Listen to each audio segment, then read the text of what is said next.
How do I get them to listen? No one's listening to me. No one takes me seriously. They're not doing what I ask them to do.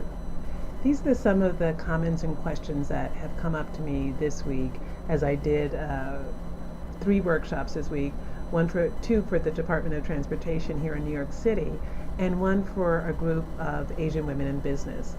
And these are questions that come up a lot, and I'm sure you have them too. How can you get through to people? One of the ways is what I call my love formula.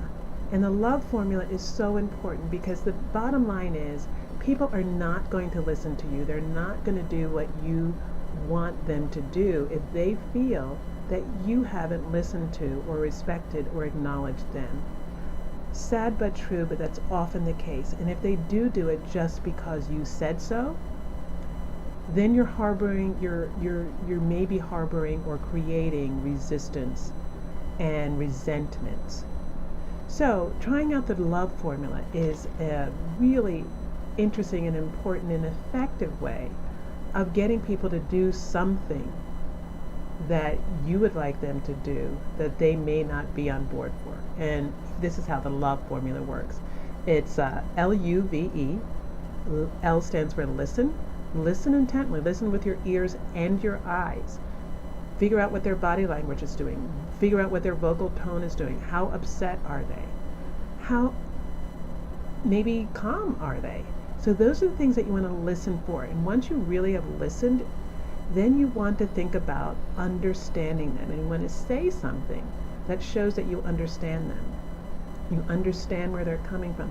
Understanding doesn't mean that you have to agree with them, but you do want to understand them.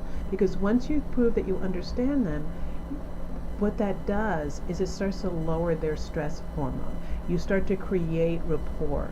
When people feel understood, they start secreting a feel-good hormone, and then that rapport is built. So you've already gotten a step closer. The third step is to validate. Validate a portion of what it is that they say. Again, that doesn't mean that you have to agree with them, but you validate it. Yes, it's true that some of that might be happening. It's true that we need to do that. You're absolutely right about that. And then the last step is to explore. Explore your differences. And you can do that in 2 ways. You can express your differing opinion, or you could inquire. You ask a question that helps you both to explore opinions.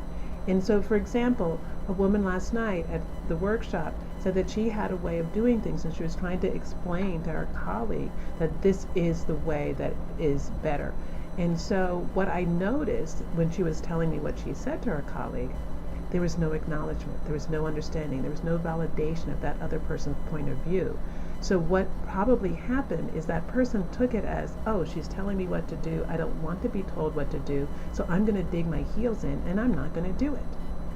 Whereas had the conversation gone more like, I totally understand why you want to do it this way. I see where there is some validity in doing it that way, and you're right, in certain circumstances, this might be really effective. And trick is here, always use and not but. And I'm wondering, if we did it this way, could we save time, money, and effort by doing it this way? So that's a way that you express your opinion. Or you could say, and in my opinion, doing it this way will result in X, Y, Z.